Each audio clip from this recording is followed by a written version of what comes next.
Tout le monde a quelques mauvaises habitudes, mais certaines de ces habitudes rendent les tâches quotidiennes beaucoup plus difficiles qu'elles ne doivent l'être. Et à cause d'elles, il y a tellement de choses que nous faisons mal depuis tout ce temps sans même le savoir. Qu'il s'agisse de décoller des notes d'autocollantes, de recharger notre téléphone ou même d'aller aux toilettes, il est temps de découvrir ce que vous avez fait de travers pendant tout ce temps.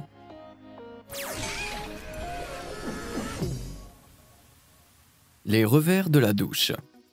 Bon, vous avez peut-être appuyé sur le bouton décaler l'alarme 4, 5 ou 20 fois, mais vous vous êtes enfin levé, bien joué. Bien que rien ne vous prépare à affronter la journée comme une bonne douche bien chaude. Mais retiens le savon une seconde mon pote, parce que passer trop de temps sous l'eau chaude n'est pas si bon pour toi. Une douche trop fréquente peut éliminer certaines des bonnes bactéries et huiles de la peau, ce qui perturbe l'équilibre naturel de votre corps et provoque une peau sèche et craquelée. De plus, selon le Journal of Allergy and Clinical Immunology, se doucher trop fréquemment peut également entraîner de graves problèmes de peau, comme de l'eczéma. Donc, pour éviter ce futur incroyablement irritant, il vous suffit de réduire le nombre de jours où vous prenez une douche. Mais si vous ne pouvez vraiment pas vous passer d'un bain quotidien, frottez juste les parties essentielles de votre peau. Problème d'antitranspiration. Une fois que vous êtes bien propre, vous vous servez de l'antitranspirant. Mais attendez, devriez-vous vraiment appliquer ce déodorant maintenant? Car si vous regardez l'étiquette de la plupart des déodorants antitranspirants, on vous dira que l'appliquer juste avant d'aller vous coucher. Comment cela peut-il être vrai? Eh bien, il s'avère que comme vous êtes moins actif la nuit, vous transpirez moins. Votre peau absorbe donc une plus grande quantité de l'ingrédient actif à base d'aluminium, de l'antitranspirant, qui pénètre et bloque les canaux sudoripares pendant la nuit.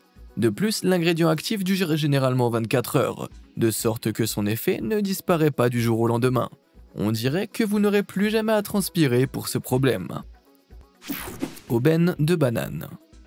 Après toutes ces histoires d'hygiène, c'est l'heure du petit déjeuner. Les bananes sont un début de matinée parfaitement sain, mais si la tige est molle ou le sommet est un peu mou, elles peuvent vous rendre une matinée désagréable. Et si je vous disais que déchirer la tige n'est pas la meilleure solution? Selon les singes, également connus comme les amateurs de bananes de la nature, il est plus facile d'ouvrir ce délicieux fruit jaune par l'extrémité de la fleur. Il suffit de pincer le bout brun jusqu'à ce que la peau se fonde, et de continuer à peler. Non seulement c'est plus facile, mais cette méthode permet également d'enlever toutes ces étranges ficelles de banane qui restent parfois collées au fruit après l'avoir épluché. Maintenant, vous pouvez littéralement profiter des fruits de votre travail. Problème de dentifrice. Que vous vous brossiez les dents avant ou après votre petit déjeuner, il y a de fortes chances que vous vous y preniez mal.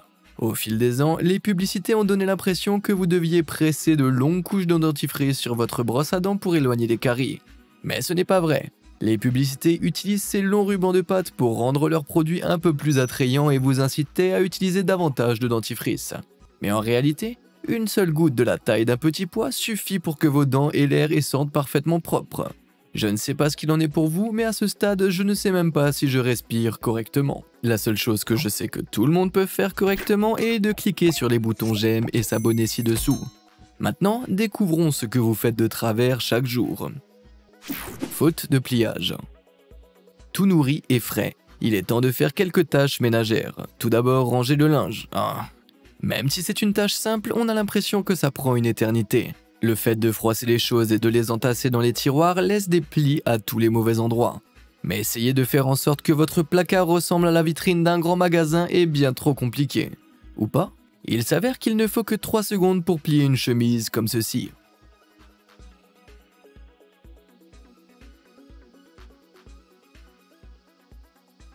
Est-ce que ça ressemble à une sorte de sorcellerie pour vous? Alors, allons-y lentement. Tout d'abord, vous étendez la chemise à plat et vous pincez à mi-hauteur, juste au niveau de la couture avec votre main droite, et au niveau du col avec votre main gauche. Ensuite, toujours en pinçant la chemise, vous repliez votre main gauche sur votre main droite, de façon à ce que la partie du col rejoigne le bas de la chemise. Pincez cette partie dans votre main gauche également, puis en soulevant la chemise, faites passer votre main droite à travers. À partir de là, vous la secourez brièvement, vous la poserez et vous la retournerez, et voilà. Un pliage de chemise rapide et élégant. Cela peut prendre un peu de temps pour s'y habituer, mais une fois que vous l'aurez fait, ranger votre linge deviendra une tâche rapide comme l'éclair. Frustration de réfrigération. La tâche suivante sur la liste des corvées est d'aider à ranger les courses, ce qui contient une boîte d'œufs frais. Mais si vous pensez les ranger dans le compartiment à œufs de votre réfrigérateur, j'ai de mauvaises nouvelles pour vous. Les œufs doivent être maintenus à une température constante inférieure à 20 degrés pour conserver leur fraîcheur. Mais la porte du réfrigérateur est en fait la partie la plus chaude de ce dernier. Le fait de l'ouvrir et de le fermer tout au long de la journée expose les œufs à des fluctuations de température plus fréquentes, ce qui compromet la qualité globale des œufs. Et curieusement, bien qu'il s'agisse de l'endroit idéal, le lait ne doit pas non plus être conservé dans la porte. Comme pour les œufs, les fluctuations de température peuvent faire dégorger le lait plus rapidement. Alors, où devez-vous conserver votre lait et vos œufs, si ce n'est dans ce panier réfrigéré? Les experts suggèrent de ranger les aliments qui se gâtent rapidement comme ceci à l'arrière du corps principal du réfrigérateur, car il s'agit d'une zone plus froide qui résiste mieux aux fluctuations de température. Quelle solution idéale! Le chaos des condiments. Ce n'est pas parce que vous avez de la place dans la porte du réfrigérateur que vous devez y mettre tous les condiments du monde. Bien sûr, certains condiments conservés naturellement, comme les confitures et les sauces, s'adapteront bien à cet espace, car ils n'ont pas besoin d'être maintenus à une température constante. Mais qu'en est-il du ketchup? Certaines personnes ont la vieille habitude de le mettre au réfrigérateur, mais c'est totalement inutile. Le ketchup commercialisé contient généralement des tomates, du sucre et du vinaigre, qui confèrent à la sauce une acidité spécifique. C'est ce qui permet au condiment de se conserver et d'être consommé à température ambiante, même s'il n'a pas été réfrigéré. Cela signifie que vous pouvez libérer l'espace précieux du réfrigérateur pour quelque chose qui en a vraiment besoin, à moins que vous ne fassiez partie de ces personnes qui aiment le ketchup glacé. Personnellement, le ketchup froid sur de la nourriture chaude me donne une mauvaise sensation en bouche. Même si cela va probablement déclencher une troisième guerre mondiale, faites-moi savoir comment vous conservez votre ketchup dans les commentaires. Rayez la liste des corvées. Voilà une autre corvée rayée de la liste des choses à faire. Bien qu'il soit satisfaisant de tracer une ligne, cela ne permet pas vraiment de dissimuler les mots que vous avez écrits à l'origine. Et si c'était quelque chose de secret, de personnel ou même d'embarrassant, comme payer une amende de stationnement, acheter de nouveaux sous-vêtements, ou regarder la nouvelle vidéo de Logan Paul. Bien sûr, vous pourriez gribouiller furieusement par-dessus les mots ou prendre du Tipex, mais il existe une solution beaucoup plus simple qui mettra vos secrets à l'abri des regards indiscrets. Au lieu de tracer une ligne droite, écrivez une série de lettres aléatoires sur les mots que vous voulez effacer. L'enchevêtrement des lettres rend le mot d'origine beaucoup plus difficile à déchiffrer et encore plus à lire. Ainsi, personne n'aura à connaître vos erreurs ou vos secrets les plus sombres, plus jamais. Les accros des notes autocollantes. Vous venez de vous souvenir d'une autre chose que vous devez faire aujourd'hui, et vous prenez une note autocollante pour l'écrire rapidement. Mais lorsque vous le décollez et collez le post-it s'enroule et tombe. La plupart d'entre nous acceptent ce phénomène comme une limitation de l'utilisation des post-it, mais c'est en fait parce que vous les utilisez mal depuis le début. Lorsque vous décollez les post-it depuis le bas, la ligne collante plie le papier dans le sens où il a été tiré, ce qui vous laisse un mémo plié.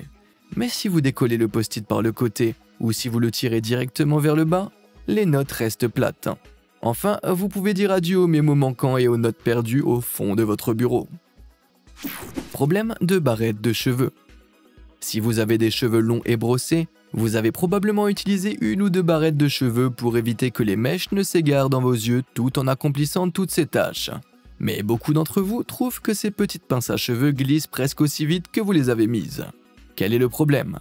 Eh bien, aussi simple qu'elles paraissent à utiliser, vous les mettez mal. Même si le côté ondulé semble devoir être orienté vers le haut, il est en fait conçu pour agir comme une pince sur la partie inférieure de vos cheveux. Ainsi, lorsque vous les faites glisser, il doit être orienté vers le bas, et la partie plate vers le haut. Cela vous évite de passer du temps à tripoter vos cheveux et d'utiliser trop d'épingles à cheveux, ce qui vous empêchera de ressembler à ça. Je veux dire, elle a peut-être gagné la guerre contre les mèches, mais à quel prix? Exercice physique. Avec tous ces soucis de la vie, c'est le moment ou jamais de faire un peu d'exercice. Il peut s'agir d'une course à pied ou d'une sortie à la salle de sport. Mais quelle que soit votre préférence, vous devez d'abord faire quelques étirements. Après tout, la plupart d'entre nous savent depuis l'école que s'étirer avant de faire de l'exercice aide à prévenir les blessures musculaires et peut même être bénéfique pour nos performances. Mais ce n'est pas tout à fait vrai. Les étirements sont certes agréables et favorisent la souplesse, mais il n'existe aucune preuve scientifique concrète qu'ils contribuent à réduire les blessures lorsqu'ils sont pratiqués avant un exercice. Des études à grande échelle ont montré que dans le cadre d'un entraînement de haute intensité comme les exercices de l'armée, Les étirements préalables n'avaient aucune incidence significative sur le taux de blessure ou les douleurs musculaires. Ce qui est encore plus étonnant, c'est que certaines études sur le sprint et le saut ont révélé que les performances des personnes étaient en fait réduites lorsqu'elles s'étiraient avant l'exercice. Mais quelques études ne suffisent pas pour que ces résultats deviennent des faits. Ainsi, c'est à vous de décider si vous voulez vous étirer avant de faire du sport ou non. Mais il se peut que ce ne soit pas aussi important que ce que votre ancien professeur de sport de l'école secondaire vous a fait croire. La folie du micro-ondes. On dirait que tout cet exercice vous a ouvert l'appétit.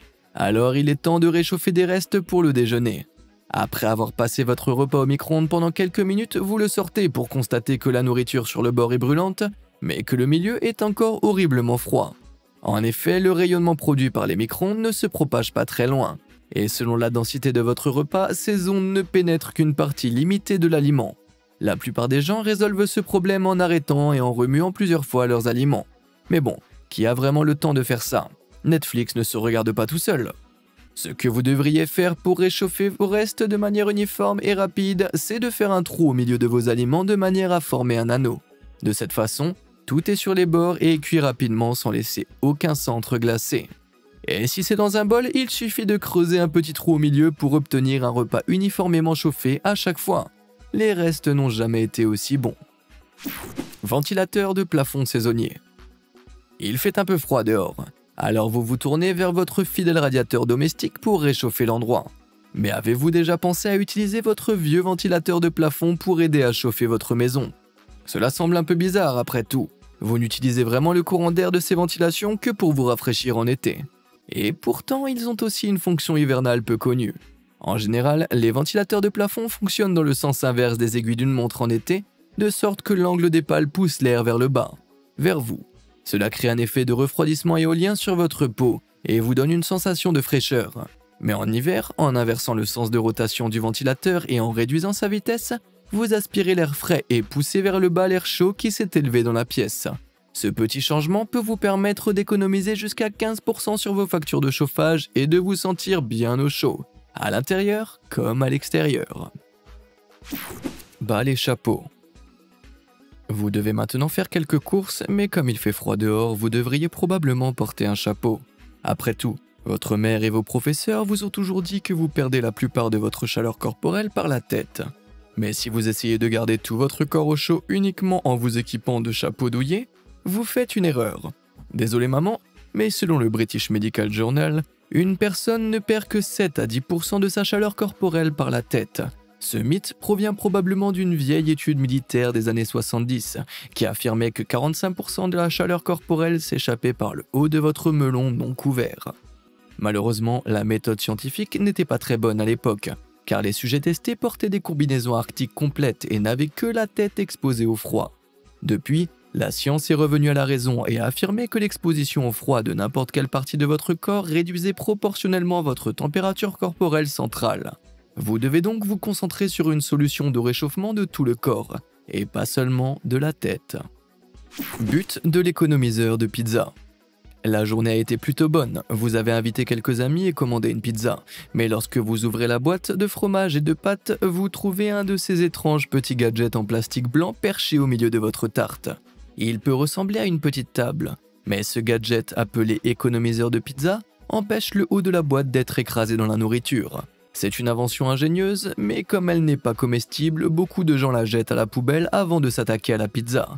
Mais vous ne devriez pas faire cela, car il y a une autre utilité qui empêchera vos amis de mettre leurs mains sur votre part de pizza. Je veux dire, vos amis sont probablement géniaux, mais qui sait où leurs mains sales sont passées?